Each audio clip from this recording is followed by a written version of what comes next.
ഇത് നമ്മുടെ രണ്ടാമത്തെ സെഷനാണ് ബേസിക് ഇലക്ട്രിക്കൽ എഞ്ചിനീയറിങ്ങിലെ കപ്പാസിറ്ററുമായിട്ട് ബന്ധപ്പെട്ട കാര്യമാണ് നമുക്കിതിനകത്ത് പറയാനുള്ളത്.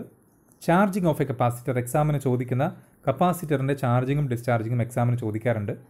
ഞാനിവിടെ നേരത്തെ എഴുതി വെച്ച നോട്ടായതുകൊണ്ട് തന്നെ അതിനകത്ത് കാര്യങ്ങൾ കുറേ പേജുകളായിട്ടൊക്കെ നിങ്ങൾക്ക് തോന്നും. പക്ഷേ അതിൻ്റെ ആവശ്യമില്ല. ഞാൻ ഈ പറയുന്ന പോയിന്റുകൾ മാത്രം നിങ്ങൾ കേട്ട് അത് മാത്രം നോട്ട് ചെയ്ത് അത് മാത്രം എഴുതി വെച്ചാൽ മതി.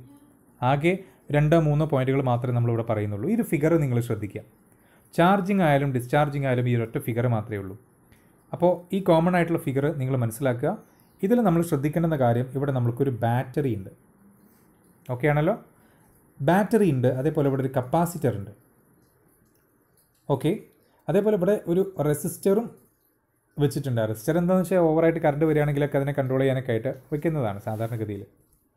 അതേപോലെ ഇവിടെ കറണ്ട് ഒരു അമ്മീറ്റർ വെച്ചിട്ടുണ്ട്. എന്തിനാണെന്ന് വെച്ച് കഴിഞ്ഞാൽ വെറുതെ അവിടെ എത്ര കറണ്ട് ഉണ്ട് എന്നുള്ളതിൻ്റെ അളവ് മനസ്സിലാക്കാൻ വേണ്ടിയിട്ടാണ്. നിൽക്കട്ടെ, ഇവിടെ ഒരു 2 വേ സ്വിച്ച് ഉണ്ട്. 2 വേ സ്വിച്ച് എന്ന് പറഞ്ഞു കഴിഞ്ഞാൽ ഇവിടെ എ എന്ന് പറയുന്ന ഒരു പോയിന്റ് ഉണ്ട്, ബി എന്ന് പറയുന്ന പോയിന്റ് ഉണ്ട്. നമുക്ക് ഈ എസ് എന്ന് പറയുന്ന സ്വിച്ച് സ്റ്റാർട്ട് ചെയ്യുന്ന സാധനം ഒന്നുകിൽ എയിലേക്ക് ഇങ്ങനെ ഇടാം,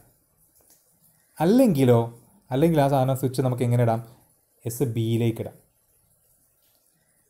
അപ്പോൾ ബിയിലേക്ക് ഇട്ടാൽ ഡിസ്ചാർജാണ്.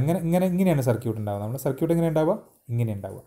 അപ്പോൾ അവിടെ സംഭവിക്കുന്നത് ചാർജിങ്ങിൻ്റെ ബാറ്ററി കണക്ട് ചെയ്തിട്ടില്ല. ബാറ്ററി ഇവിടെ ഓപ്പൺ സർക്യൂട്ടാണ്, ബാറ്ററി കണക്ട് ആയിട്ടില്ല. അപ്പം അവിടെ ചാർജ് ചെയ്ത സാധനം കപ്പാസിറ്ററിൽ നിന്ന് ഡിസ്ചാർജ് ആയി പോവുക ചെയ്യുക. അതേസമയം ഇത് കണക്ട് ചെയ്തിരിക്കുന്നത് ഇങ്ങനെയാണെങ്കിൽ ഈ ബാറ്ററി ഇങ്ങനെ വന്നിട്ട് ഇത് ബാറ്ററിയിൽ നിന്ന് ഇങ്ങനെ കറണ്ട് ഇങ്ങനെ പോയി കപ്പാസിറ്ററിൽ കയറി ചാർജായി ഇങ്ങനെ കറണ്ട് ഇങ്ങനെ വന്ന് തിരിച്ചതാ ഇങ്ങനെ ഒരു സർക്യൂട്ട് കംപ്ലീറ്റ് ചെയ്യും. അപ്പോൾ അതുകൊണ്ടാണ് ഇവിടെ ചാർജ് എന്ന് എഴുതി വെച്ചത്. അപ്പോൾ ചാർജ് എന്ന് പറയുന്നത് എ എന്ന് പറയുന്ന പോയിന്റിലേക്ക് നമ്മൾ സ്വിച്ച് കണക്ട് ചെയ്യുകയാണ്. ഓക്കെ, അപ്പോൾ അതാണ് ചാർജിങ് എന്ന് പറയുന്നത്. അപ്പോൾ ചാർജിങ്ങിന് സമയത്ത് നമ്മൾ അത് മാറ്റി ചിത്രം ഇവിടെ വരച്ചിട്ടുണ്ട്. ഇതാ സെയിം ഫിഗർ തന്നെ നമ്മളൊന്ന് മാറ്റി വരച്ചു. ഒന്നുമില്ല, ഈ സ്വിച്ച് ഇങ്ങോട്ട് കണക്ട് ചെയ്ത ചിത്രമാണ് ഈ കാണിച്ചിരിക്കുന്നത്. ക്ലിയർ അല്ലേ? ഓക്കെ, അപ്പോൾ എന്താണ് സംഭവിക്കുന്നത് എന്നുള്ളതാണ്. ഈ വി എന്ന് പറയുന്ന വോൾട്ടേജ്, അതിൽ നിന്ന് കറണ്ട് ഇങ്ങനെ പോയി നമ്മുടെ കപ്പാസിറ്റർ, ഇതാണ് നമ്മുടെ കപ്പാസിറ്റർ, നമ്മുടെ താരം. കപ്പാസിറ്ററിൽ കൂടെ പാസ് ചെയ്യുന്ന സമയത്ത് ഈ കപ്പാസിറ്ററിൽ വോൾട്ടേജ് സ്റ്റോർ ചെയ്യാൻ തുടങ്ങുന്നു. കപ്പാസിറ്ററിനെ സംബന്ധിച്ചുള്ള ഒരു പ്രത്യേകത എന്ന് പറയുന്നത്, ഒറ്റയടിക്ക് നമ്മൾ ഇവിടെ കൊടുക്കുന്ന വോൾട്ടേജ് മുഴുവനായിട്ടും, ഈ വി മുഴുവനായിട്ടും ഈ കപ്പാസിറ്ററിൽ വരില്ല. പതുക്കെ എക്സ്പൊണൻഷ്യൽ എന്ന് പറയാം. എന്ന് പറഞ്ഞാൽ പതുക്കെ ഇങ്ങനെ വന്ന് ഇങ്ങനെ കൂടിയല്ലേക്കാണ് എത്തുക ചെയ്യുക. ഗ്രാഫ് വരയ്ക്കുകയാണെങ്കിൽ ഇങ്ങനെ കിട്ടുക, എക്സ്പൊണൻഷ്യൽ ഇയുടെ ഗ്രാഫാണ് കിട്ടുക. അപ്പോൾ ഈ ചാർജിങ് വോൾട്ടേജ് എന്ന് പറയുന്നത് കപ്പാസിറ്ററിനെ സംബന്ധിച്ച് ഇനീഷ്യലി കുറവാണ്.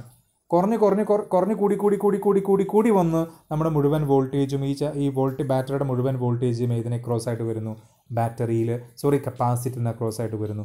അപ്പോൾ അത് ഒറ്റയടിക്ക് വരികയാണെന്ന് വെച്ചാൽ അല്ല, ഗ്രാജുവലി കുറച്ചായിട്ട് വന്ന് അവസാനം കൂടുകയാണ്. അതുകൊണ്ട് ഗ്രാഫ് വരയ്ക്കുമ്പോൾ ഇങ്ങനെ എക്സ്പൊണൻഷ്യൽ ഗ്രാഫാണ്. ഓക്കെ, അതാണ് ഇത്രയും കാര്യം ഇവിടെ പറഞ്ഞത്. When switch S is connected to terminal A, C is charged. Okay, and the voltage across C അഥവാ capacitor does not rise to V instantaneously. ആ ഒരു സമയത്ത്, ആ ഒരു ഇൻസ്റ്റൻറ്റിൽ, ആ ഒരു മൊമെൻറ്റിൽ തന്നെ നമ്മളിതങ്ങോട്ട് കണക്ട് ചെയ്യുമ്പോൾ തന്നെ അങ്ങോട്ട് അതിലേക്ക് നമ്മൾ കൊടുത്ത ബാറ്ററിയിലെ വി അവിടേക്ക് വരില്ല. പകരം ബട്ട് ഇൻക്രീസസ് സ്ലോലി, പതുക്കെ ഇൻക്രീസ് ചെയ്യുന്നത്. എങ്ങനെ ഇൻക്രീസ് ചെയ്യുന്നത്? Exponentially, not linearly. അതായത് ഗ്രാഫ് നോക്കുമ്പോൾ ഇതിങ്ങനെ ഇവിടെ ചാർജ് ചെയ്യുന്നതനുസരിച്ച് ഇങ്ങനെയല്ല കൂടുന്നത്, പകരം എങ്ങനെയാണ് കൂടുന്നത്? ഇങ്ങനെ കൂടുന്നത്, എക്സ്പൊണൻഷ്യലിയാണ് കൂടുന്നത്. ഓക്കെ, അതാണ് ഇവിടെ പറഞ്ഞിട്ടുള്ളത്. അപ്പോൾ നമുക്കിവിടെ ചാർജിങ് കറണ്ടിനെ സംബന്ധിച്ച്, ചാർജിങ് കറണ്ട് എന്ന് പറയുന്നത് എങ്ങനെയാണ്? ഇവിടെ ഉണ്ടാകുന്ന ചാർജിങ് കറണ്ട് നമ്മൾ പറഞ്ഞു. ചാർജിങ് കറണ്ട് എന്ന് പറഞ്ഞാൽ ഇതിൽ കൂടെ ഇങ്ങനെ ചാർജ് ചെയ്യാണ്. അപ്പോൾ ചാർജ് ചെയ്യുമ്പോൾ കറണ്ട് ആദ്യം സ്റ്റാർട്ടിങ് തന്നെ വലിയ കറണ്ട്, നല്ല ഐ സി വലിയ കൂടിയ കറണ്ടായിരുന്നു. പിന്നെ ഇങ്ങനെ പതുക്കെ ഐ സി എന്ത് ചെയ്യുന്നു, ചാർജിങ് കറണ്ട് കുറയാൻ തുടങ്ങി. ഇതിൽ ചാർജിങ് നിറയുന്നതിനനുസരിച്ച് ഇതിലേക്കൂടെയുള്ള ചാർജിങ് കറണ്ട് കുറയും. അങ്ങനെ ചാർജ് നിറഞ്ഞു കഴിഞ്ഞാൽ ചാർജിങ് കറണ്ട് 0 ആവും. അപ്പോൾ സ്റ്റാർട്ടിങ്ങിന് സമയത്ത് ഫുൾ ചാർജിങ് കറണ്ട് ആയിരുന്നു. ആ സമയത്ത് ഇതിനുള്ളിൽ വോൾട്ടേജ് എന്ന് പറയുന്നത് ഇല്ല. പിന്നെ ചാർജിങ് കറണ്ട് ഇങ്ങനെ ഇതിങ്ങനെ ചാർജ് ചെയ്ത് വോൾട്ടേജ് ഇതിലിങ്ങനെ കൂടി എക്സ്പൊണൻഷ്യലി കൂടുമ്പോൾ ഇതിൻ്റെ കറണ്ട് എങ്ങനെയാണ്? എക്സ്പൊണൻഷ്യലി കറണ്ട് കുറയുക ചെയ്യുക. പിന്നെ കറണ്ട് എന്ത് ചെയ്യും? എക്സ്പൊണൻഷ്യലി കറണ്ട് കുറയും. അപ്പോൾ ഇവിടെ ഒരു കാര്യം മനസ്സിലാക്കുക. ഇവിടെ കപ്പാസിറ്ററിലുള്ള വോൾട്ടേജ്, കപ്പാസിറ്ററിൽ ചാർജ് ചെയ്യപ്പെടുന്ന വോൾട്ടേജ് എക്സ്പൊണൻഷ്യലി ഇൻക്രീസ് ചെയ്യുമ്പോൾ ഇവിടെ സർക്യൂട്ടിലുള്ള charging current IC exponentially decrease ചെയ്യുന്നു. ഈ പോയിൻ്റാണ് ഇവിടെ മനസ്സിലാക്കി വെക്കേണ്ടത്. ചാർജിങ് കറണ്ട് അപ്പം is maximum at the starting സ്റ്റാർട്ടിങ്ങിലാണ് മാക്സിമം, അഥവാ സി അൺചാർജ് ആയി നിൽക്കുന്ന സമയത്ത്, ചാർജ് ഇല്ലാത്ത സമയത്ത്. പിന്നെ എന്ത് ചെയ്യും? Then it decreases exponentially. എന്നിട്ട് എന്ത് ചെയ്യും? അത് ആ കൂടിയ മാക്സിമം ചാർജിങ് കറണ്ട് ഇങ്ങനെ കുറഞ്ഞ് എക്സ്പോണൻഷ്യലായിട്ട് കുറയാൻ തുടങ്ങും. എന്നിട്ട് ഫൈനലി അത് സ്റ്റോപ്പ് ചെയ്യും. When potential difference across capacitor plates becomes equal and opposite to battery voltage. അതായത് ഈ നമ്മുടെ കപ്പാസിറ്റർ വോൾട്ടേജിലുള്ള വി എന്ന് പറയുന്ന വോൾട്ടേജ്, നമ്മുടെ ബാറ്ററിയിലുള്ള ഈ വോൾട്ടേജ് മുഴുവനായിട്ട് ഈ കപ്പാസിറ്ററിൽ എത്തുമ്പോൾ ഇങ്ങനെ എക്സ്പോണൻഷ്യലായിട്ട് എത്തുന്ന സമയത്ത് നമ്മുടെ കറണ്ട് എക്സ്പോണൻഷ്യലായിട്ട് കുറഞ്ഞ് സീറോയിലേക്ക് എത്തും. അതാണ് നമ്മളിവിടെ പറഞ്ഞത്. സിമ്പിളാണ് കാര്യം എന്താ പറഞ്ഞതെന്നുള്ളത്. അപ്പോൾ അതിൻ്റെ ഒരു ഇക്വേഷൻ, പി സിയുടെ ഇതാണ് നമ്മുടെ ഗ്രാഫ്. നമ്മുടെ വോൾട്ടേജിൻ്റെ ഗ്രാഫാണ് ഈ കാണുന്നത്. ഈ ഗ്രാഫ് നിങ്ങൾ ശ്രദ്ധിക്കുക, എക്സ്പോണൻഷ്യലായിട്ടാണ് ഇതിൻ്റെ ഗ്രോത്ത്. എക്സ്പോണൻഷ്യൽ ഇങ്ങനെ കാണിക്കാം കേട്ടോ, ഇങ്ങനെ കാണിക്കാം. ഞാൻ വരച്ചത് ഇങ്ങനെയാണ് വരച്ചത്. പക്ഷെ നിങ്ങൾ എന്ത് ചെയ്യുക? ഇങ്ങനെ കാണിക്കാം. ഇതും എക്സ്പോണൻഷ്യൽ ഗ്രോത്ത് ആണ്. അതായത് പതുക്കെ ഇൻക്രീസ് ചെയ്ത് എന്ത് ചെയ്യുക? ഇതാകുമ്പം അതിനെ ഒരു ഘട്ടത്തിലേക്ക് പോകില്ല, തിരിച്ചിങ്ങനെ വരക്കാം. നമ്മൾ വി സി വൈ ആക്സിസിലും ടി എക്സ് ആക്സിസിലും ഇങ്ങനെയാണ് എടുക്കുന്നത്. അപ്പോൾ എങ്ങനെ കിട്ടും നമുക്ക്? ഇങ്ങനെ ഒരു എക്സ്പോണൻഷ്യൽ ഗ്രാഫ് കിട്ടി, ചാർജിങ് വോൾട്ടേജിൻ്റെ അല്ലെങ്കിൽ ആ വോൾട്ടേജ് ചാർജ് ആവുന്നതിൻ്റെ ഗ്രാഫ് കിട്ടി. അതിൻ്റെ ഇക്വേഷൻ എന്താണെന്ന് വെച്ച് കഴിഞ്ഞാൽ V C is equal to V into 1 - T by lambda എന്ന് പറയും. ലാംഡ എന്ന് പറഞ്ഞു കഴിഞ്ഞാൽ ടൈം കോൺസ്റ്റൻ്റ് ആണ്. അത് കാണാൻ റെസിസ്റ്റൻസ് ഇൻറ്റു കപ്പാസിറ്റൻസ് RC ചെയ്താൽ മതി. ഓക്കെ ആണല്ലോ. So V C equal to V into 1 - e⁻ t by lambda. അതാണ് ഈ ഗ്രാഫിൻ്റെ ഇക്വേഷൻ. അപ്പോൾ ഈ ഗ്രാഫ് ഇങ്ങനെ എക്സ്പോണൻഷ്യലായിട്ടാണ് വരിക, അഥവാ വോൾട്ടേജ് പതുക്കെ അങ്ങനെ കൂടി പിന്നെ ആ വിയിലേക്ക് എത്തുകയാണ് ചെയ്യുക. ക്ലിയർ ആണെന്ന് വിചാരിക്കുന്നു. ഞാൻ ആദ്യം പറഞ്ഞ ഗ്രാഫ് പിന്നെ തിരിഞ്ഞു പോയതിൽ സോറി, ഈ ഗ്രാഫ് നിങ്ങൾ ശ്രദ്ധിക്കുക. ഓക്കെ, ഇനി ഡിസ്ചാർജിങ്ങിൻ്റെ സമയത്ത് എന്താ സംഭവിക്കുക എന്നുള്ളതാണ്. നമ്മൾ നേരത്തെ പറഞ്ഞ ആ ഡയഗ്രത്തിൽ ഇതാ ഡിസ്ചാർജിങ്ങിൻ്റെ സമയത്ത് നേരത്തെ ഇങ്ങനെ ഇരുന്നുണ്ടായിരുന്നത് അല്ലേ, ചാർജിങ്ങിൻ്റെ സമയം. ഇപ്പോൾ അത് മാറ്റി എങ്ങോട്ടിട്ടു? ഡിസ്ചാർജിങ്ങിൻ്റെ സമയത്ത് ഇത് ഇങ്ങോട്ടിട്ടു. ഇപ്പോൾ നമ്മുടെ ഡയഗ്രം എങ്ങനെ ഉണ്ടാവുക? ഇപ്പോൾ എന്താ സംഭവിക്കുക എന്ന് പറഞ്ഞാൽ ഇങ്ങനെയാണ് കണക്ഷൻ ഉള്ളത്, ഈ ബാറ്ററി കണക്ഷൻ ഇല്ല. അപ്പോൾ എന്ത് സംഭവിക്കും എന്ന് പറഞ്ഞു കഴിഞ്ഞാൽ ഇപ്പോൾ ഫുള്ളായിട്ട് ഇത് കപ്പാസിറ്ററിൽ ചാർജ് നിറഞ്ഞിട്ടുണ്ട്. അപ്പോൾ ഫുൾ വോൾട്ടേജ് കപ്പാസിറ്ററിൽ വി വോൾട്ടേജ് വന്നിട്ടുണ്ട്. അപ്പോൾ ആ വോൾട്ടേജ് മുഴുവനും എന്താവും? ഡിസ്ചാർജ് ആവും. എന്നിട്ട് ഈ റെസിസ്റ്ററിലൊക്കെ ഡ്രോപ്പായി പോവും. ഈ റെസിസ്റ്ററിൽ എന്ത് ചെയ്യും? റെസിസ്റ്റൻസ് കൂടെ ഡിസ്ചാർജ് ചെയ്യും. ഡിസ്ചാർജ് ചെയ്യാൻ വേണ്ടിയിട്ടാണ് അവിടെ റെസിസ്റ്റർ വെച്ചതെന്നും പറയാം. ഓക്കെ, ആ റെസിസ്റ്ററിൽ കൂടെ അല്ലെങ്കിൽ അത് ആ സർക്യൂട്ടിൽ കപ്പാസിറ്ററിൽ സ്റ്റോർ ചെയ്ത് വെച്ച സംഭവം എന്ത് ചെയ്യും? ഡിസ്ചാർജ് ആയി പോവും. ഓക്കെ ആണോ? അപ്പോൾ ഡിസ്ചാർജിൻ്റെ സർക്യൂട്ട് മനസ്സിലായല്ലോ. അപ്പോൾ ആ ഒന്നാമത്തെ സർക്യൂട്ട് വരച്ച് അതിൽ ചാർജ് ഡിസ്ചാർജ് മാർക്ക് ചെയ്താൽ മതി. അത് സെപ്പറേറ്റ് ആയിട്ട് വരച്ച് കാണിച്ചതാണിത്. ഇവിടെ എന്താ സംഭവിക്കുക എന്ന് പറഞ്ഞു കഴിഞ്ഞാൽ വോൾട്ടേജ് ഫുൾ ചാർജാണ് ഏതിൽ? കപ്പാസിറ്ററിൽ. അത് ഗ്രാജുവലി ഇങ്ങനെ കുറയാൻ തുടങ്ങും. വോൾട്ടേജ് ഫുൾ ചാർജായ കപ്പാസിറ്റർ എന്ത് ചെയ്യും? ചാർജ് ഇങ്ങനെ കുറയാൻ തുടങ്ങി. എങ്ങനെ കുറയുക? അത് കൂടുന്ന പോലെ തന്നെ കുറയുക. പതുക്കെ കുറയുള്ളൂ, പതുക്കെ ഡിസ്ചാർജ് ആവുള്ളൂ. ലീനിയർലി അല്ല, എക്സ്പോണൻഷ്യൽ ഡിസ്ചാർജ് ആണ്. അപ്പം ഇങ്ങനെ എക്സ്പോണൻഷ്യലായിട്ട് എന്ത് ചെയ്തു? ഡിസ്ചാർജ് ചെയ്യാൻ തുടങ്ങി. അതേസമയം കറണ്ടിന് എന്ത് സംഭവിക്കും? കറണ്ട് എന്ന് പറഞ്ഞാൽ ഇവിടെ നോക്കുക, നമ്മളിവിടെ കപ്പാസിറ്റർ ഗ്രാജുവലി ഇതിവിടെ എഴുതിയിട്ടുണ്ട്. At starting discharging current is maximum but then decreases slowly. ഇതേപോലെ തന്നെയാണ് ഡിസ്ചാർജിങ് കറണ്ടിൻ്റെയും കേസ്. ഡിസ്ചാർജിങ് കറണ്ട് എന്ത് സംഭവിക്കും? നമ്മൾ വോൾട്ടേജ് കപ്പാസിറ്ററിന് അക്രോസ് ആയിട്ടുള്ള വോൾട്ടേജ് മാക്സിമം ഉണ്ടായിരുന്നു. ആ മാക്സിമം വോൾട്ടേജ് എക്സ്പോണൻഷ്യലായിട്ട് ഇങ്ങനെ കുറയാൻ തുടങ്ങി. അതാണ് ഇവിടെ കാണിച്ചത്. അതേ ഗ്രാഫിൽ തന്നെ ഇങ്ങോട്ട് അടിയിലേക്കാക്കി കാണിച്ചതാണ് കേട്ടോ. ഇവിടെ എന്താ സംഭവിക്കേണ്ടത്? ആദ്യം കറണ്ട് മാക്സിമം ഉണ്ടായിരുന്നു, പിന്നെന്താ ഈ കറണ്ട് ഇങ്ങനെ കുറയാൻ തുടങ്ങി. അപ്പോൾ ഇവിടെ ഈ കേസിൽ ചാർജിങ് കറണ്ടും ചാർജ് ചെയ്തിട്ടുള്ള വോൾട്ടേജും എന്താണ്? എക്സ്പോണൻഷ്യലായിട്ട് കുറയാണ്. ചാർജിങ്ങിൻ്റെ സമയത്തോ വോൾട്ടേജ് എക്സ്പോണൻഷ്യലായിട്ട് കൂടുകയാണ്, കറണ്ട് എക്സ്പോണൻഷ്യലായിട്ട് കുറയാണ്. ഡിസ്ചാർജിങ്ങിൻ്റെ സമയത്ത് വോൾട്ടേജ് എക്സ്പോണൻഷ്യലായിട്ട് കുറയാണ്, കറണ്ടും എക്സ്പോണൻഷ്യലായിട്ട് കുറയാണ്. രണ്ടിൻ്റെ ഗ്രാഫ് ഇങ്ങനെ കുറയുന്നതിൻ്റെ ഗ്രാഫിൻ്റെ ഇക്വേഷനാണിത്. V is equal to V e⁻ t by lambda. V R is equal to V e⁻ t by lambda. അത് ഓർത്ത് വയ്ക്കുക. ഓക്കെ, അപ്പോൾ സിമ്പിളാണ്. ചാർജിങ് ആൻഡ് ഡിസ്ചാർജിങ് എക്സാമിന് ചോദിക്കാറുണ്ട്. അപ്പോൾ നിങ്ങൾ ചെയ്യേണ്ട കാര്യം ഒറ്റ കാര്യം മാത്രം, നിങ്ങൾ ആദ്യത്തെ ആ ചിത്രം വരച്ച് വയ്ക്കുക. ആ ചിത്രത്തിൽ നിന്ന് എയിലേക്ക് ഇട്ടിട്ട് മാറ്റി വേറെ ചിത്രം വരയ്ക്കുക, ബിയിലേക്ക് ഇട്ടിട്ട് മാറ്റി വേറെ ചിത്രം വരയ്ക്കുക. എയിലേക്ക് ഇട്ടാൽ ചാർജിങ്, ബിയിലേക്ക് ഇട്ടാൽ ഡിസ്ചാർജിങ്. ആ ചിത്രം നോക്കിയാൽ തന്നെ മനസ്സിലാക്കാൻ പറ്റും. ചാർജിങ്ങിൻ്റെ സമയത്തുള്ള ഗ്രാഫും ഡിസ്ചാർജിങ്ങിൻ്റെ സമയത്തുള്ള ഗ്രാഫും വരയ്ക്കുക. രണ്ടിൻ്റെയും ഇക്വേഷൻ എഴുതി വയ്ക്കുക. എന്താണ് സംഭവിക്കുന്നത്? ചാർജിങ്ങിൻ്റെ സമയത്ത് എന്ന് പറഞ്ഞു കഴിഞ്ഞാൽ വോൾട്ടേജ് എക്സ്പോണൻഷ്യലായിട്ട് ഇൻക്രീസ് ചെയ്യാണ്. അതേപോലെ ചാർജിങ് കറണ്ട് എക്സ്പോണൻഷ്യലായിട്ട് ഡിക്രീസ് ചെയ്യാണ്. അതേസമയം ഡിസ്ചാർജിങ്ങിൻ്റെ സമയത്ത് വോൾട്ടേജും കറണ്ടും എക്സ്പോണൻഷ്യലായിട്ട് ഡിക്രീസ് ചെയ്യാണ്. ഇത്രയും പോയിന്റ് എഴുതി വെച്ചാൽ ചാർജിങ് ആൻഡ് ഡിസ്ചാർജിങ് ആയി നമുക്കതിൻ്റെ മാർക്ക് കിട്ടി. അപ്പോൾ സിമ്പിളാണ് കാര്യം, വലിയ പ്രയാസമൊന്നുമില്ല. നെക്സ്റ്റ് നമുക്ക് പറയാനുള്ളത് parallel plate capacitor with uniform dielectric medium. അപ്പോൾ എന്താണ് parallel plate capacitor? Parallel plate കപ്പാസിറ്ററിൻ്റെ ഇടയ്ക്ക് ഈ പാരലൽ പ്ലേറ്റ് കപ്പാസിറ്ററിൻ്റെ കപ്പാസിറ്റൻസ് കാണാനുള്ള ഇക്വേഷൻ എന്താണ് തുടങ്ങിയ കാര്യങ്ങളാണ് നമുക്ക് ഇനി നോക്കാനുള്ളത്. ഇവിടെ എക്സാമിന് ചോദിക്കുന്ന ചോദ്യം എന്ന് പറയുന്നത് ഒരു പാരലൽ പ്ലേറ്റ് കപ്പാസിറ്ററിൻ്റെ കപ്പാസിറ്റൻസ് കാണാനുള്ള ഇക്വേഷൻ ഡിറൈവ് ചെയ്യുക എന്നാണ് ചോദിക്കാറുള്ളത്. അപ്പോൾ നമ്മൾ ഇവിടെ കാണുന്ന ഈ ഒരു ചിത്രം നമ്മൾ വരച്ചു വയ്ക്കുക. നമ്മളിവിടെ കാണുന്ന ചിത്രം വരച്ചു വയ്ക്കുക. ഈ ചിത്രം വെച്ചുകൊണ്ട് എങ്ങനെയാണ് ഇത് ഡിറൈവ് ചെയ്യുന്നത് എന്നുള്ള കാര്യമാണ് നമുക്ക് പഠിക്കാനായിട്ടുള്ളത്. ഓക്കെ,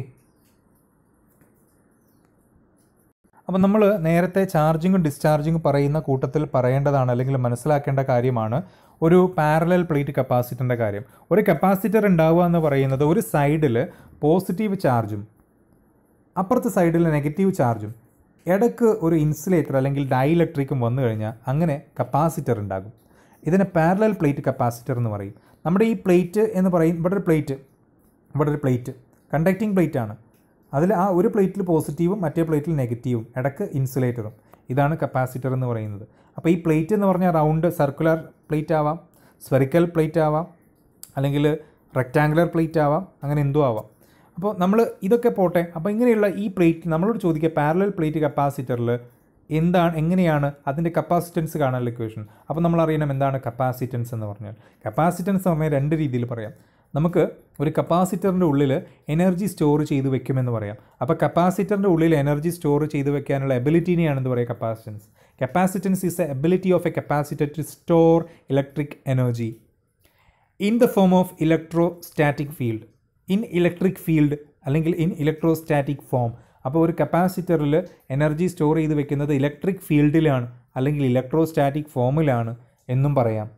അപ്പോൾ ഇതാണ് കപ്പാസിറ്റൻസ്. അങ്ങനെ ചാർജ് സ്റ്റോർ ചെയ്യാൻ ആവശ്യമായ ആ ഒരു എബിലിറ്റീനെ, ആ ഒരു കഴിവിനെയാണ് നമ്മളെന്ത് പറയുക, കപ്പാസിറ്റൻസ് എന്ന് പറയുക. മറ്റൊരു രീതിയിൽ പറഞ്ഞാൽ കപ്പാസിറ്റൻസ് എന്ന് പറഞ്ഞാൽ കപ്പാസിറ്ററിൻ്റെ ഒരു സ്വഭാവമുണ്ട്, സഡൻ ചേഞ്ച് ഇൻ വോൾട്ടേജിനെ അത് ഒപ്പോസ് ചെയ്യും എന്നുള്ളത്. അതിനെയും നമുക്ക് എന്ത് പറയാം, കപ്പാസിറ്റൻസ്. അതൊക്കെ പോട്ടെ, ഏതായാലും നമ്മളോട് ചോദിക്കുന്നത് ഡെറിവേഷനാണ്. ഡെറിവേഷൻ ചോദിക്കുമ്പോൾ നമ്മൾ ചെയ്യേണ്ട കാര്യം എന്താണെന്ന് വെച്ച് കഴിഞ്ഞാൽ, ഇവിടെ നമ്മൾ പറയുക ഒരു പാരലൽ പ്ലേറ്റ് കപ്പാസിറ്റർ പരിഗണിക്കുക. അതിൻ്റെ എ ബി എന്ന് പറയുന്ന രണ്ട് പ്ലേറ്റ് ഉണ്ട്. എയിൽ പോസിറ്റീവും ബിയിൽ നെഗറ്റീവും ഉണ്ട്. ഇതിൻ്റെ രണ്ടിൻ്റെ ഇടയ്ക്കുള്ള ഡിസ്റ്റൻസ് എന്ന് പറയുന്നത്, ആ രണ്ട് പ്ലേറ്റുകൾക്ക് ഇടയ്ക്കുള്ള ഡിസ്റ്റൻസ് d മീറ്റർ ആണ്. ആ ഇൻസുലേറ്ററിൻ്റെ റിലേറ്റീവ് പെർമിറ്റിവിറ്റി എന്ന് പറയുന്നത് എപ്സിലോൺ r ആണ്. പ്ലസ് ക്യൂ എന്ന് പറയുന്ന പ്ലസ് ക്യൂ കുളൂം ചാർജ് നമ്മൾ എന്ത് ചെയ്തു, ഈ ഒരു എ എന്ന് പറയുന്ന പ്ലേറ്റിലേക്ക് കൊടുത്തു. അപ്പോൾ ഇതിലേക്കൂടെ എന്തുണ്ടാകുന്നുണ്ട്, അതിലേക്കൂടെ ഒരു ഫ്ലെക്സ് പാസ് ചെയ്യുന്നുണ്ട്. അപ്പോൾ പ്ലസ് ക്യൂ എന്ന് പറയുന്ന ചാർജ് നമ്മളിവിടെ കൊടുക്കുമ്പോൾ ഇതിലേക്കൂടെ എന്തിപ്പോൾ പാസ് ചെയ്യുന്നുണ്ട്, ഫ്ലെക്സ് പാസ് ചെയ്യുന്നുണ്ട്. ഈ ഫ്ലെക്സിൻ്റെ അളവിനെയാണ് നമ്മളെന്ത് പറയുക, ഫ്ലെക്സ് എന്ന് പറഞ്ഞാൽ എന്തിന് ഈക്വലാണ്, ചാർജിന് ഈക്വലാണ് നമ്മൾ പറഞ്ഞു. നേരത്തെ ഡെഫിനിഷനായിട്ട് പറഞ്ഞ സമയത്ത് നമ്മൾ പറഞ്ഞിരുന്നു flux is numerically equal to charge. അപ്പോൾ നമ്മളിവിടെ പറഞ്ഞു പ്ലസ് ക്യൂ എന്ന് പറയുന്ന ചാർജ് നമ്മളിവിടെ കൊടുക്കുമ്പോൾ അവിടെ ഫ്ലെക്സ് ഉണ്ടാകുന്നു, ഫ്ലെക്സ് പാസ് ചെയ്യുന്നു. ഇപ്പോൾ ഫ്ലെക്സ് എന്ന് പറഞ്ഞാൽ എന്താണ്, ഈ ക്യൂ എന്ന് പറയുന്ന കുളും ചാർജാണ്. ഓക്കെ, അപ്പോൾ നമുക്ക് ഒരു കാര്യം കൂടി നമുക്ക് മനസ്സിലാക്കണം. കപ്പാസിറ്റൻസ് കണ്ടുപിടിക്കാനുള്ള ഇക്വേഷൻ സി എന്ന് പറയുന്നത് ക്യൂ ബൈ വി എന്ന് പറയുന്ന ഒരു ഇക്വേഷൻ ഉണ്ട്. കപ്പാസിറ്റൻസ് കാണാനുള്ള ഇക്വേഷനാണ് ചാർജ് ബൈ വോൾട്ടേജ്. ഈ വോൾട്ടേജിൻ്റെ വാല്യൂ 1 എന്ന് എടുക്കുകയാണെങ്കിൽ നമുക്ക് C is equal to Q എന്ന് കിട്ടും. വോൾട്ടേജിൻ്റെ വാല്യൂ 1 എടുക്കുകയാണെങ്കിൽ എന്താ കിട്ടുക, C is equal to Q by 1 എന്ന് പറഞ്ഞാൽ C is equal to Q. അപ്പോൾ നമുക്ക് പറയാം വോൾട്ടേജ് അഥവാ പൊട്ടൻഷ്യൽ ഡിഫറൻസ് 1 വോൾട്ട് ആക്കാൻ ആവശ്യമായ ചാർജിനെയാണ് നമ്മൾ എന്ത് പറയുക, കപ്പാസിറ്റൻസ് എന്ന് പറയുക. അപ്പോൾ C is equal to Q by V ആണ്. വി ഈസ് ഈക്വൽ ടു 1 ആയി എടുക്കുകയാണെങ്കിൽ C is equal to Q എന്ന് പറയും. അഥവാ കപ്പാസിറ്റൻസ് എന്ന് പറഞ്ഞാൽ ചാർജിന് ഈക്വൽ എന്ന് പറയാം. എപ്പോൾ പൊട്ടൻഷ്യൽ ഡിഫറൻസ് 1. അപ്പോൾ പൊട്ടൻഷ്യൽ ഡിഫറൻസ് 1 ആക്കാൻ ആവശ്യമായ ചാർജിൻ്റെ അളവിനെയാണ് നമുക്ക് എന്ത് പറയുക, കപ്പാസിറ്റൻസ് എന്ന് പറയുക. അങ്ങനെയും പറയാം ഡെഫിനിഷൻ. അപ്പോൾ അത് നമ്മളതിൻ്റെ കൂട്ടത്തിൽ പറഞ്ഞു എന്ന് മാത്രം. ഓക്കെ, ജസ്റ്റ് നോട്ട് ചെയ്ത് വെക്കുക. ഇനി എന്താണ് ഇതിലെങ്ങനെയാണ് ഇതിൻ്റെ ഡെറിവേഷൻ നമ്മൾ പറയുന്നത് എന്നുള്ളതാണ്. അപ്പോൾ നമ്മൾ പറഞ്ഞു, നമ്മൾ ക്യൂ എന്ന് പറയുന്ന ഒരു ചാർജ് കൊടുക്കുമ്പോൾ സൈ എന്ന് പറയുന്ന ഒരു ഫ്ലെക്സ് ഉണ്ടാകുന്നു. അപ്പോൾ ഫ്ലെക്സ് അഥവാ സൈ എന്ന് പറയുന്നത് ഇതിന് ഈക്വലാണ്, ചാർജ് ക്യൂവിന് ഈക്വലാണ്. ഇനി നമുക്കൊരു ഇക്വേഷൻ്റെ ഫ്ലെക്സ് ഡെൻസിറ്റി കാണാനുള്ള ഇക്വേഷൻ ഉണ്ട്. ഇതാണ് ഡെറിവേഷൻ സ്റ്റാർട്ടിങ്. ഫ്ലെക്സ് ഡെൻസിറ്റി കാണാനുള്ള ഒരു ഇക്വേഷൻ ഉണ്ട്. എന്താണ് equation, D is equal to flux density is equal to psi by A, flux by area എന്ന് പറഞ്ഞാൽ ചാർജ് ബൈ ഏരിയ. അതേപോലെ ഇത് കാണാൻ മറ്റൊരു ഇക്വേഷനും കൂടെ ഉണ്ട്. ഫ്ലെക്സ് ഡെൻസിറ്റി കാണാൻ എപ്സിലോൺ ഇ എന്ന് പറഞ്ഞാൽ ഇലക്ട്രിക് ഫീൽഡ് ഇൻറ്റൻസിറ്റി അല്ലെങ്കിൽ ഫീൽഡ് ഇൻറ്റൻസിറ്റി, ഇലക്ട്രിക് ഇൻറ്റൻസിറ്റി എന്നൊക്കെ പറയും. ഈ രണ്ട് ഇക്വേഷൻ നമ്മൾ ഇക്വേറ്റ് ചെയ്യുക. അതായത് ക്യൂ ബൈ എ എന്ന് പറയുന്ന ഫ്ലെക്സ് ഡെൻസിറ്റിക്കുള്ള ഇക്വേഷനും അതേപോലെ എപ്സിലോൺ ഇ എന്ന് പറയുന്ന ഫ്ലക്സ് ഡെൻസിറ്റിക്കുള്ള ഇക്വേഷനും. അപ്പോൾ എപ്സിലോൺ ഇ എന്ന് പറയുന്ന ഇക്വേഷൻ, പക്ഷേ അവിടെ ഇക്ക് പകരം എന്ത് കൊടുത്തു? വി ബൈ ഡി എന്ന് കൊടുത്തു. അപ്പോൾ എപ്സിലോൺ ഇ എന്നാണ്, ഇക്ക് പകരം വി ബൈ ഡി എന്ന് പറയുന്ന ഇക്വേഷൻ്റെ അത് നമ്മളിവിടെ വെച്ചു. അപ്പോൾ Q by A is equal to epsilon E എന്ന് പറഞ്ഞാൽ V by D, so epsilon V by D. ഇവിടെ നിന്ന് നമ്മൾ തന്ത്രപൂർവ്വം ഒരു ചേഞ്ച് വരുത്തുക. ഈ ക്യൂവിനെ ഇവിടെ നിർത്തുക, അതേപോലെ തന്നെ അപ്പുറത്തുള്ള വിനെ അപ്പുറത്തേക്ക് കൊണ്ടുവരിക, എനെ അങ്ങോട്ട് കൊണ്ടുപോവുക. അപ്പോൾ എന്താ സംഭവിക്കുക? Q by V is equal to എനെ അപ്പുറത്തേക്ക് കൊണ്ടുപോയി എപ്സിലോൺ എ ബൈ ഡി എന്ന് കിട്ടി. അപ്പോൾ ക്യൂ ബൈ വി എന്ന് പറഞ്ഞാൽ epsilon A by D. Q by V എന്ന് പറഞ്ഞാൽ ആരാ? നമ്മൾ പറഞ്ഞിരുന്നു കപ്പാസിറ്റൻസ് ആണ്. So capacitance is epsilon A by D എന്ന് കിട്ടി. ഓക്കെ ആണോ? ഇത് എയറിലുള്ളതാണ്. അപ്പം മീഡിയത്തിലാക്കണമെങ്കിൽ എന്ത് ചെയ്താൽ മതി? എപ്സിലോൺ എന്ന ഇതിന് പകരം എന്ത് വയ്ക്കുക? എപ്സിലോൺ 0 എപ്സിലോൺ ആർ എന്ന് കൊടുക്കുക. എപ്സിലോൺ 0 എപ്സിലോൺ ആർ എന്ന് കൊടുക്കുക. Okay, so capacitance equal to Q by V ആണ് നമുക്കറിയാം. അപ്പോൾ ഈ കേസിൽ ക്യൂ ബൈ വി കിട്ടിക്കഴിഞ്ഞാൽ എത്ര കിട്ടിയത്? Epsilon A by D. Epsilon 0 epsilon R കൊടുക്കുക, അത് ഏതെങ്കിലും മീഡിയത്തിലാണ് എന്നുണ്ടെങ്കിൽ. അപ്പോൾ ഇതാണ് എന്ത് കാണാനുള്ള ഡെറിവേഷൻ, എന്തിൻ്റെ ഡെറിവേഷൻ? നമ്മുടെ capacitance of parallel plate capacity കാണാനുള്ള ഡെറിവേഷൻ. അപ്പോൾ ആ ചിത്രം വരയ്ക്കുക. ചിത്രം വരച്ചിട്ട് ക്യൂ എന്ന് പറയുന്ന ചാർജ് കൊടുക്കുന്നു എന്ന് പറയുക. അപ്പോൾ സൈ എന്ന് പറയുന്ന ഫ്ലക്സ് ഉണ്ടാവുന്നു എന്ന് പറയുക. സൈ എന്ന് പറഞ്ഞാൽ ക്യൂ എന്ന് പറഞ്ഞിട്ട് എഴുതുക. ഫ്ലക്സ് ഡെൻസിറ്റിയുടെ ഇക്വേഷൻ എഴുതുക. സൈ ബൈ എ ആണ് എന്ന് പറഞ്ഞാൽ ക്യൂ ബൈ എ ആണ്. അതേപോലെ തന്നെ ഇലക്ട്രിക് ഫീൽഡ് ഇൻറ്റൻസിറ്റിയുടെ ഇയുടെ ഇക്വേഷൻ എഴുതുക, വി ബൈ ഡി ആണ്. അപ്പോൾ ഡി എന്ന് പറഞ്ഞാൽ പിന്നെ ഫ്ലക്സ് ഡെൻസിറ്റിയുടെ മറ്റൊരു ഇക്വേഷൻ ഇത് എപ്സിലോൺ ഇ എന്ന് എഴുതുക. അതുപോലെ ഇക്ക് ഇക്വേഷൻ വി ബൈ ഡി ആണ്. So Q by A equal epsilon V by D എന്ന് കിട്ടും. അതിൽ നിന്ന് ക്യൂ ബൈ വി എടുക്കുക. ക്യൂ ബൈ വി എന്ന് പറഞ്ഞാൽ കപ്പാസിറ്റൻസ് ആണ്. അപ്പോൾ എപ്സിലോൺ 0 എ ബൈ ഡി. അത് മീഡിയത്തിലാണെങ്കിൽ epsilon 0 epsilon R A by D. Okay, സിമ്പിളാണ്. ഒരു കാര്യം മനസ്സിലാക്കണം, എപ്സിലോൺ 0യുടെ വാല്യൂ എന്ന് പറഞ്ഞാൽ 8.85 ഇൻറ്റു 10⁻12 ഫെർമി പെർ മീറ്റർ ആണ്, ഫാരഡ് പെർ മീറ്റർ ആണ്. ഓക്കെ, അടുത്തത് കപ്പാസിറ്റൻസ് ഇൻ സീരീസ്. ഇത് എക്സാമിന് പലപ്പോഴും ചോദിക്കുന്ന ചോദ്യമാണ്. ഡെറിവേഷൻ ചോദിക്കാറുണ്ട്, ഇക്വേഷൻ ചോദിക്കാറുണ്ട്, പ്രോബ്ലം ചോദിക്കാറുണ്ട്. കപ്പാസിറ്റൻസ് സീരീസ് ആയിട്ട് കപ്പാസിറ്റൻസ് കണക്ട് ചെയ്യുമ്പോൾ അതിൻ്റെ അതിൻ്റെ വാല്യൂ എത്രയാണ്? എഫക്റ്റീവ് കപ്പാസിറ്റൻസ്, ഇക്വലൻറ്റ് കപ്പാസിറ്റൻസ് കാണാനുള്ള ഇക്വേഷൻ. നമ്മൾ തൽക്കാലം 3 കപ്പാസിറ്റർ സീരീസ് ആയിട്ട് കണക്ട് ചെയ്യുക. ചിത്രം ഇവിടെ ശ്രദ്ധിക്കുക. C1 C2 C3. അതിലേക്ക് ഇവിടെയുള്ള കറണ്ട് സെയിമാ, പക്ഷേ സീരീസ് ആയതുകൊണ്ട് വോൾട്ടേജ് സെയിം ആവണമെന്നില്ല. അതുകൊണ്ട് വോൾട്ടേജിനെ V1 V2 V3 എന്ന് എടുക്കാം. അപ്പോൾ ഇവിടെ എഴുതി C1 C2 C3 എന്ന് പറഞ്ഞാൽ ആ 3 കപ്പാസിറ്ററുകളുടെ കപ്പാസിറ്റൻസ് ആണ്. V1 V2 V3 എന്ന് പറഞ്ഞാൽ ആ 3 കപ്പാസിറ്ററുകൾക്ക് അക്രോസ് ആയിട്ടുള്ള പൊട്ടൻഷ്യൽ ഡിഫറൻസ് ആണ്. V എന്ന് പറഞ്ഞാൽ മൊത്തത്തിൽ നമ്മൾ കൊടുക്കുന്ന വോൾട്ടേജ് ആണ്. മൊത്തം നമ്മൾ കൊടുക്കുന്ന V എന്ന് പറഞ്ഞാൽ V1 + V2 + V3 ആണ്. C എന്ന് പറഞ്ഞാൽ ഇതിൻ്റെ മൊത്തത്തിലുള്ള കമ്പൈൻഡ് ഇക്വലൻ്റ് കപ്പാസിറ്റൻസ് ആണ്. C1 C2 C3ൻ്റെ കൂടെ എഫക്റ്റീവ് റെസിസ്റ്റൻസ് ആണ്, കപ്പാസിറ്റൻസ് ആണ്. അപ്പോൾ സീരീസ് കോമ്പിനേഷൻ ആണ് എന്നുണ്ടെങ്കിൽ 2 കാര്യങ്ങളാണ് മനസ്സിലാക്കേണ്ടത്. Charge on all capacitors. Charge എന്ന് പറഞ്ഞാൽ സെയിം ആണ്. എല്ലാ കപ്പാസിറ്ററിലും ചാർജ് സെയിം ആണ് സീരീസ് കോമ്പിനേഷനിൽ. ഏതുപോലെ? സീരീസ് കോമ്പിനേഷനിൽ റെസിസ്റ്റൻസ് ഒക്കെ പറയുമ്പോൾ നമ്മൾ കറണ്ട് സെയിം ആണെന്ന് പറയുന്നത് പോലെ. കറണ്ട് എന്ന് പറഞ്ഞാൽ ചാർജുകളുടെ ഫ്ലോ ആണല്ലോ. അപ്പോൾ കറണ്ട് സെയിം എന്ന് പറഞ്ഞാൽ ചാർജ് സെയിം ആണ്. പൊട്ടൻഷ്യൽ ഡിഫറൻസ് എന്ന് പറഞ്ഞാൽ ഡിഫറൻ്റ് ആണെന്ന് ഉറപ്പിച്ചു. ചിലപ്പോൾ സെയിം ആവും, പക്ഷേ ഒരിക്കലും എന്തല്ല സെയിം ആണെന്ന് പറയാൻ പറ്റില്ല. ചിലപ്പോൾ സെയിം ആവാം, ഡിഫറൻ്റ് ആയിരിക്കും മിക്കവാറും. അപ്പം നമുക്ക് എന്ത് പറയാം? V എന്ന് പറഞ്ഞാൽ എന്തായാലും V1 + V2 + V3ക്ക് ഈക്വൽ ആണ്. സെയിം അല്ല എന്ന് പറയുന്നത് എന്താണ്?